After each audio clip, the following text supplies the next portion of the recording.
Assalamu alaikum, dear students. I am Naveed Ahmed. I'm here to teach you biology for grade 12. We were discussing chapter number 17 and today's our topic of discussion is nervous disorder. आप जानते हैं nervous system को हमने discuss किया, इसमें मुख्तलिफ तरह के डिसऑर्डर्स हैं। हम यहाँ पे जो बुक में दिए गए हैं उनको डिटेल में डिस्कस करेंगे।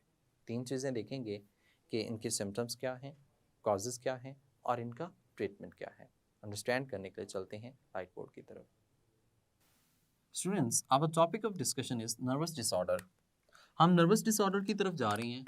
अब देखिए, इससे पहले हमने नर्वस सिस्टम को डिस्कस किया है, तो अभी हमारा जो टॉपिक है वो है नर्वस डिसऑर्डर। स्टूडेंट्स, वैसे तो डिसऑर्डर्स की हम बात करें तो काफ़ी ज़्यादा डिसऑर्डर्स जो हैं वो मौजूद होती हैं, लेकिन यहाँ पे हम जो आपकी बुक में है उन्हीं को मेंशन करेंगे। उनमें सबसे पहला जो है पार्किंसन डिजीज़ है। स्टूडेंट, पार्किंसन डिजीज़ और उसके बाद एपिलेप्सी है और लास्ट पे हम अल्जीमर्स को भी डिस्कस करेंगे। अब ये जो डिसऑर्डर्स हैं इनमें हमने डिस्कस क्या करना है कि सिम्टम्स कौन सी हैं, कब डिजीज़ होती है और इसके बाद फिर इनका ट्रीटमेंट जो है वो कैसे किया जा सकता है। तो ये पार्किंसन डिसीज़ जो है सबसे पहले हम इसमें डिस्कस करने जा रहे हैं। तो इसके सिम्टम्स हम बता देते हैं कि इसके सिम्टम्स कौन सी हैं। It may be short question और as well as long question भी हो सकता है। Nervous disorder complete. Student, symptoms में देखा जाए तो हम ये कहते हैं कि इसमें इनवॉलंटरी ट्रीमर्स लगते हैं। इनवॉलंटरी ट्रीमर्स हैं, इनवॉलंटरी ट्रीमर्स। ट्रीमर्स होता क्या है स्टूडेंट्स, ये हम कह सकते हैं रिदमिक मूवमेंट है। रिदमिक मूवमेंट यानी कि ऐसी मूवमेंट्स जो एक रिदम में बार बार क्या होती रहती हैं, रिपीट होती रहती है। स्टूडेंट्स, हम ऐसे भी कहते हैं कि इसमें जो मोटर पावर है, जो मोटर पावर है, motor power that is diminished. Diminished का मतलब होता है कि ये ऐसे ख़त्म हो जाती है। मोटर पावर आप ऐसे कह सकते हैं कि मोटर नर्व्स के अंदर जो पावर है वो ख़त्म हो जाती है। ऐसा क्यों है? That is due to the rigidity. ये रिजिडिटी की वजह से, रिजिडिटी इन द मसल्स यानी कि तनाव आ जाता है। और दूसरा हम कह सकते हैं डीजनरेशन होना शुरू हो जाती है, वो डेड होना शुरू हो जाती हैं, वो ख़त्म होना शुरू हो जाती हैं। आप ऐसे कह सकते हैं डिकम्पोजिशन की तरफ जो है उसको लेके जा रहा होता है। स्टूडेंट, इसमें हमने ये कहा तो मोटर पावर बेसिकली डिमिनिश्ड हो रही है, डीजनरेशन हो रही है, रिजिडिटी हो रही है, तो इसकी वजह से हम कह सकते हैं कि मेंटल फैकल्टी में तो ऐसा कोई प्रॉब्लम नहीं आता। तो मेंटल फैकल्टीज़ जो होती हैं दैट इज़ अनअफेक्टेड, उनको ऐसा कोई प्रॉब्लम नहीं होती, वो ऐसे वैसे ही रहती हैं। स्टूडेंट, यहाँ पे हमने ये कहा कि इनवॉलंटरी ट्रिमर्स हैं, पावर मोटर पावर जो होती है वो डिमिनिश्ड हो जाती है। मोटर पावर का मतलब ये होता है कि मोटर नर्व्स होती हैं वो unable to transport the nerve impulse. Rigidity की वजह से डिजनरेशन होना शुरू हो जाती है, मसल्स के अंदर स्ट्रेंथ आ जाती है, तो इस तरह से मुख्तलिफ रोल जो है उसमें होना शुरू हो जाते हैं। स्टूडेंट, इसका जो कॉज है वो कॉज क्या है? स्टूडेंट, कॉज की जब हम बात करते हैं तो इसमें हम कहते हैं death of dopamine producing sales. Death of dopamine producing sales. ये डोपामिन प्रोड्यूसिंग सेल्स, आप जानते हैं डोपामिन एक न्यूरोट्रांसमीटर है और इसको प्रोड्यूस करने वाले सेल्स जो होते हैं उनकी क्या हो जाती है, डेथ हो जाती है। वो सेल्स जो हैं वो डेड हो जाते हैं। जब ये डेड हो जाते हैं देन हम कह सकते हैं नो डोपामिन। डोपामिन जो है उसकी प्रोडक्शन नहीं होती, नो डोपामिन। तो जब डोपामिन की प्रोडक्शन नहीं होती तो ये ओवरऑल हम कह सकते हैं कि वो ब्रेन या मोटर नर्व्स जो होती हैं वो प्रॉपरली फंक्शंस परफॉर्म नहीं कर पाती। तो स्टूडेंट, इसके अगर हम ऑनसेट की बात करें कि ये डिज़ीज़ होती कब है, मतलब किस एज में आके हो रही होती है, ऑनसेट यानी कि ये डिज़ीज़ होती कब है, इसकी एज कब है, तो ये 50s और 60s की एज में जो है वो हो रही होती है। यानी 60s और 50s ईयर्स ओल्ड एज जो पीपल्स होते हैं उनके अंदर ये मोस्टली जो है वो हम कह सकते हैं कि पार्किंसन डिजीज़ जो है वो अपीयर होती है। स्टूडेंट्स, इसके ट्रीटमेंट्स की बात की जाए कि इसमें क्या ट्रीटमेंट क्या हम दे सकते हैं, क्या हो सकता है जो इनको ट्रीट करना चाहिए, किस तरह से किया जा सकता है।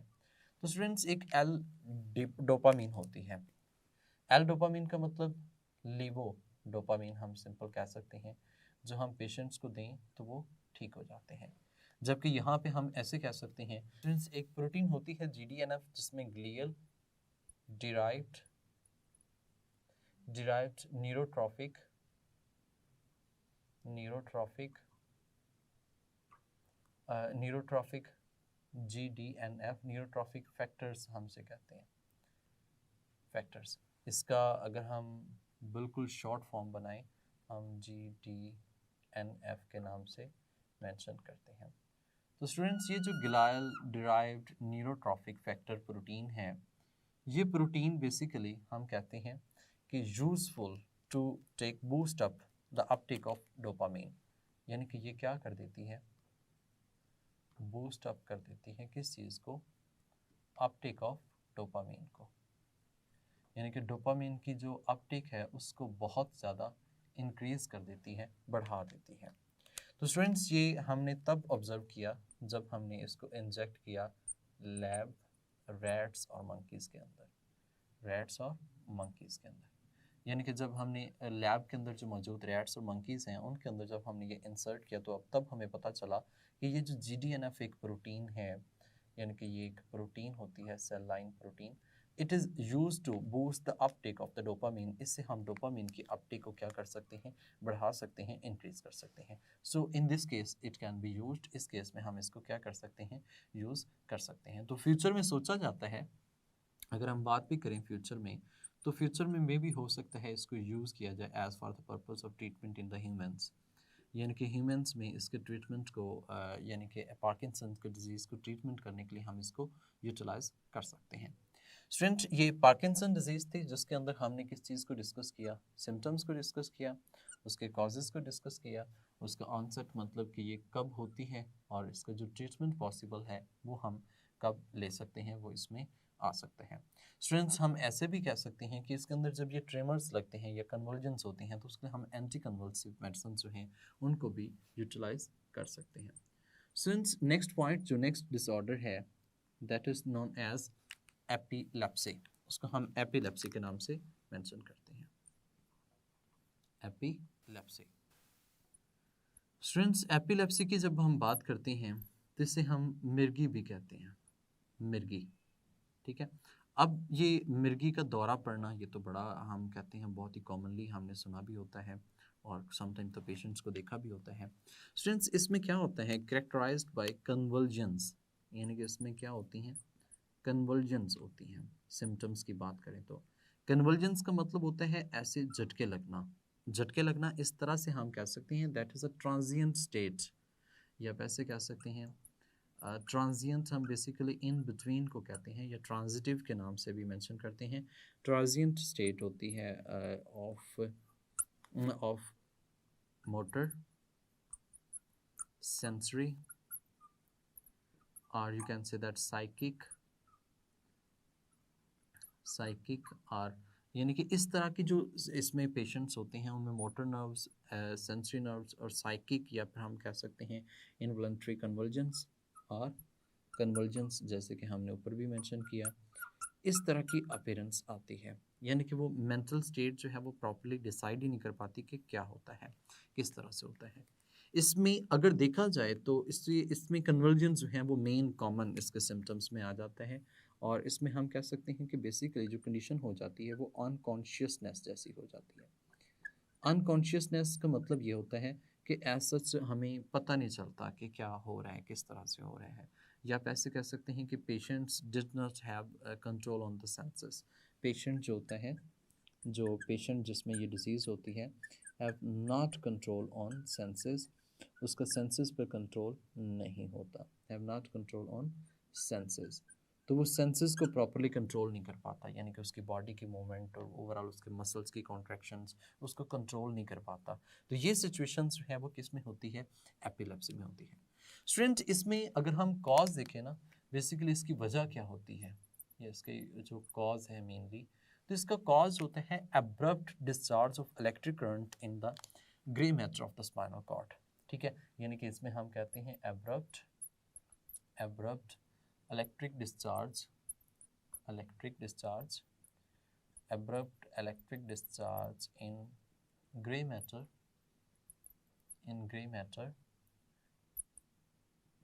ग्रे मैटर में एब्रप्ट इलेक्ट्रिक डिस्चार्ज होता है। अब स्टूडेंट्स, ये जो एब्रप्ट इलेक्ट्रिक डिस्चार्ज है ये इलेक्ट्रिक इम्पल्स जनरेट करता है, और यू नो दैट ये इलेक्ट्रिक इम्पल्स पूरी बॉडी के मुख्तलिफ मसल्स को, ग्लैंड्स को, पार्ट्स को नर्व इम्पल्स ट्रैवल करते हैं। जैसे नर्व इम्पल्स जाता है पूरी बॉडी के डिफरेंट बॉडी पार्ट्स में, डिफरेंट बॉडी मसल्स में, तो वो सारे एक ही दम में कॉन्ट्रैक्ट करते हैं। ऐसे बंदा जैसे एक दफ़ा सारे मसल्स कॉन्ट्रैक्ट करें तो ऐसे सुकड़ सा जाता है, या ऐसे आप कह सकते हैं कि मसल्स कॉन्ट्रैक्शन की वजह से मूवमेंट होती है। तो उसमें इवन ऐसी भी सिचुएशन होती है कि अगर दांतों के दरमियान में अगर ज़ुबान आ जाती है और ये मसल्स कॉन्ट्रैक्ट करते हैं तो ज़ुबान कट भी हो जाती है। तो इट मीन टू से कि ओवरऑल कॉज की बात करें ना, तो इलेक्ट्रिक डिस्चार्ज जो होता है वो ग्रे मैटर में होता है, ये इसकी मेन हम कह सकते हैं वजह है। अब इसी को चीज़ को इंक्रीज करने के लिए, एग्रावेट करने के लिए भी चीज़ें मौजूद होती हैं। For example or you can say that कि अगर हम उस पेशेंट को इमोशनल डिस्टर्बेंस दे रहे हैं, इमोशनल डिस्टर्बेंस, स्टूडेंट्स जब हम इमोशनल डिस्टर्बेंस की बात करते हैं तो it's also have trigger role, ये भी इसी को ट्रिगर रोल आप कह सकते हैं कि इसमें रोल प्ले कर रहा होता है। ये भी इसको ट्रिगर अप करता है, मतलब इंक्रीज कर देता है, इसको स्टिमुलेट करने में इन्वॉल्व होता है। स्टूडेंट इसी तरह से अल्कोहलिक एग्रावेट होते हैं। अल्कोहलिक एग्रावेट का मतलब ये है कि अगर अल्कोहल यूटिलाइज करते हैं तो उस वक्त भी क्या हो जाता है, ये इंक्रीज़ कर जाता है, उसकी सिचुएशन जो होती है वो बहुत ज़्यादा बढ़ जाती है, यानी कि इसके सिम्टम्स अपीयर हो जाती हैं, ये अपना यानी कन्वर्जन जो है वो आना शुरू हो जाती हैं। स्टूडेंट्स इसके ऑनसेट की बात की जाए, मतलब ये डिज़ीज़ होती कब है, तो बेसिकली इसका कहा गया है कि बिफोर 30, यानी कि 30 साल से पहले जो है वो इसमें डिज़ीज़ जो है वो होगी। अब अगर इससे लेटर होती है, यानी कि अगर 30 एज तक हो जाती है तो वो तो इसमें आ गया। If there is later age, अगर इसके बाद होती है, then it can be known as organic disease. Students organic disease का मतलब ये होता है कि ये डीजनरेटिव है विद पैसेज ऑफ टाइम, यानी कि जैसे जैसे वक्त गुजरता है तो बॉडी में डीजनरेशंस होती हैं, एजिंग होती है। तो इस एजिंग की वजह से, यानी कि डीजनरेशन की वजह से जो डिज़ीज़ होती है उसको हम ऑर्गेनिक डिजीज़ के नाम से मेंशन कर रहे होते हैं। स्टूडेंट इसमें एक और बात की जाए तो यहाँ पे ऑनसेट के बाद हम इसकी बात करते हैं कि इसका ट्रीटमेंट जो है वो बेसिकली क्या है, इसका ट्रीटमेंट जो है वो बेसिकली क्या है। तो स्टूडेंट्स जब एपिलेप्सी की बात करते हैं तो एपिलेप्सी का ऐसा कोई ट्रीटमेंट नहीं है, बल्कि इसको आइडेंटिफाई करने के लिए हम इलेक्ट्रोइंसेफेलोग्राफी एक टेस्ट करवाते हैं। इलेक्ट्रोइंसेफेलोग्राफी एक टेस्ट जो है वो परफॉर्म करते हैं। स्टूडेंट्स इसको हम EEG के नाम से मेंशन करते हैं, इलेक्ट्रोइंसेफेलोग्राफी। अब इसका अगर ट्रीटमेंट देखा भी जाए, हम अगर सजेस्ट भी करें तो हम क्या कर सकते हैं, हम एंटी कन्वल्सेंट ड्रग्स जो है वो यूटिलाइज करवाते हैं। एनी कन्वल्सेंट ड्रग्स जो हैं उनको क्या करवाते हैं, यूटिलाइज करवाते हैं। तो स्टूडेंट्स ओवरऑल अभी जो हमने डिस्कस किया है, पार्किंसन को डिजीज़ किया है। पार्किंसन डिजीज़ जो होती है ना, ये स्लोली प्रोग्रेस करती है, स्लोली प्रोग्रेस कर रही होती है। स्लोली प्रोग्रेस करने की वजह से हम कह सकते हैं कि जो पेशेंट होता है वो थोड़ी सी लॉन्ग लाइफ जो है वो सर्वाइव कर सकता है, मतलब कि उसकी ज़िंदगी जो है वो लंबी होती है। लेकिन ऐसा इसका मतलब ये नहीं कि उसकी वैसी ज़िंदगी लंबी होती है, कि इसकी प्रोग्रेस स्लोली होती है। अल्टीमेटली तो इसमें हम कह सकते हैं पेशेंट जो है वो डेथ की तरफ ही मूव कर रहा होता है, लेकिन ये स्लोली प्रोग्रेस करने की वजह से ये आहिस्ता आहिस्ता आहिस्ता आहिस्ता स्प्रेड करती है। इसमें ट्रिमर्स लगते हैं और ये रिदमिक मूवमेंट्स होती हैं, जो मोटर पावर इसमें बेसिकली डिमिनिश्ड होती है, मेंटल डिफिकल्टीज इफेक्ट नहीं होती हैं। मेन रोल जो है वो किस चीज़ का है, डोपामीन का है। ऑनसेट की बात की, इस तरह से ट्रीटमेंट है, इसमें हम एल डोपामीन यूज़ करते हैं और ये प्रोटीन है जिसको यूटिलाइज कर सकते हैं, जिसका हमने एक्सपेरिमेंट भी किया। एपिलेप्सी की बात करें तो ये इसके सिम्टम्स में आता है, ये इसके कॉजेज़ हैं, जो इलेक्ट्रिक डिस्चार्ज होता है ग्रे मैटर के अंदर, और इमोशनल डिस्टर्बेंस जो है इसको ट्रिगर करती है। अल्कोहल को यूटिलाइज करें तो एग्रेवेटिव होती है। ऑनसेट अगर 30 से पहले है तो मोस्टली होती है, अगर इससे बाद होती है ऑर्गेनिक डिजीज़ कहलाती है। ट्रीटमेंट जो है वो इसका हमने एक टेस्ट बताया, इस टेस्ट से हम आइडेंटिफाई कर सकते हैं, और एक ड्रग्स बताई हैं, इन ड्रग्स से हम इनको क्या कर सकते हैं, ट्रीट कर सकते हैं as just only symptomatic treatment जो है, कि उस सिम्टम्स को रोकने के लिए हम इसको यूटिलाइज करते हैं। स्टूडेंट्स लास्ट डिसऑर्डर है जिसको हम अल्जीमर्स डिजीज़ के नाम से जानते हैं, डिस्कस करते हैं नेक्स्ट स्लाइड बोर्ड के अंदर। स्टूडेंट्स हम डिस्कस कर रहे थे नर्वस डिसऑर्डर्स, जिसमें एक थर्ड डिसऑर्डर है जिसको हम अल्जीमर्स डिजीज़ के नाम से मेंशन कर सकते हैं, अल्जीमर्स डिजीज़ जिसमें मौजूद है। स्टूडेंट्स, जब हम अल्जीमर डिजीज़ की बात कर रहे हैं तो हमने कहा कि ये फर्स्ट टाइम 1907 के अंदर अलाइस अल्जीमर ने इसको डिस्क्राइब किया था। उसी के नाम पे फिर इसको अल्जीमर डिजीज़ के नाम से मेंशन किया। इसने सबसे पहले इसको डिस्क्राइब किया। इसमें होता क्या है, सिम्टम्स क्या है? स्टूडेंट, सिम्टम्स में हम कहते हैं कि इसके सिम्टम्स जो हैं वो सिम्टम्स एज लाइक डिमेंशिया, जैसे लोगों डिमेंशिया की होती है ना वैसे इनकी थी। डिमेंशिया का मतलब होता है मेमोरी लॉस। ऐसे पेशेंट्स जिनकी मेमोरी लॉस हो जाती है उनसे इनकी सिम्टम्स मिलती जुलती थी। अब आप जब बात जानते हैं कि मेमोरी लॉस जो है that is due to the damaging in cerebellum और हिप्पोकैम्पस, तो उसमें बेसिकली डिजीज़ आने से, प्रॉब्लम आने से, डैमेज होने से मेमोरी लॉस हो सकती है। तो इनकी मेमोरीज आप ऐसे कह सकते हैं लॉस हो जाती है, वक्त गुजरने के साथ साथ आहिस्ता आहिस्ता ख़त्म हो जाती है। तो इसके सिम्टम्स बिल्कुल उनसे मिलती जुलती थी। इसके कॉजेज़ की बात करें तो स्टूडेंट इसके कॉजेज़ जो हैं वो हम कह सकते हैं इंक्रीज इनटेक ऑफ एलुमिनियम, यानी कि एलुमिनियम जो है अगर इसको इनटेक किया जाए ज़्यादा अमाउंट में तो ये एक हो सकता है। दूसरा हम कह सकते हैं इसमें जेनेटिक प्रीडिस्पोजिशन हो सकती है। जेनेटिक प्रीडिस्पोजिशन मतलब जेनेटिक्स में कोई ना कोई चेंज आ सकता है, जेनेटिक्स इसकी वजह हो सकती है। स्टूडेंट्स, ये जेनेटिक्स का चेंज आने की वजह से हम कह सकते हैं that run families to families, ये एक फैमिली से दूसरी फैमिलीज में क्या होती हैं, रन करती हैं। रन फैमिलीज टू फैमिलीज, ये इस वजह से इनकी मूवमेंट होती है। स्टूडेंट्स, ये जो अल्जीमर डिजीज़ होती है इसका हम कह सकते हैं कि ऑनसेट जो होता है वो 30s की एज में ऑलमोस्ट जो है वो इसका ऑनसेट होता है। ऑलमोस्ट हम कह सकते हैं 30s की एज में इसका ऑनसेट काउंट किए जाते हैं। स्टूडेंट, जब इसके ट्रीटमेंट की बात करते हैं तो हम ये कहते हैं कि इसका ऐसा कोई ट्रीटमेंट मौजूद ही नहीं है, तो हम कंसिडर करते हैं देयर इज़ नो ट्रीटमेंट, इसमें ऐसा कोई ट्रीटमेंट नहीं होता। ये इसके मतलब ओवरऑल हम इसके मुतालिक डिस्कस करते हैं। स्टूडेंट, एक और बात भी मेंशन कर सकते हैं मेमोरी लॉस से रिलेटेड कि इसमें जो ब्रेन सेल्स होते हैं उनमें प्रॉब्लम आती है, उनमें डैमेजिंग होती है, तो ये ऐसा हो रहा होता है। As like I have placed hippocampus और सेरिब्रम, उसमें डैमेज की वजह से अल्जीमर डिजीज़ जो है वो हो सकती है। स्टूडेंट्स, इससे नेक्स्ट टॉपिक है effects of drugs on nervous system. Effects of drugs on nervous system, drugs on nervous system. Students, जब हम इफेक्ट्स ऑफ ड्रग्स की बात करते हैं तो इसमें मेनली जो है वो निकोटीन इसका जिक्र आता है कि हम निकोटीन इंटेक करते हैं। वैसे तो बहुत सी ड्रग्स हैं जो नर्वस सिस्टम का अफेक्ट कर रही होती हैं, लेकिन यहाँ पे हम जो इफ़ेक्ट ऑफ निकोटीन जो है उसको डिस्कस करते हैं।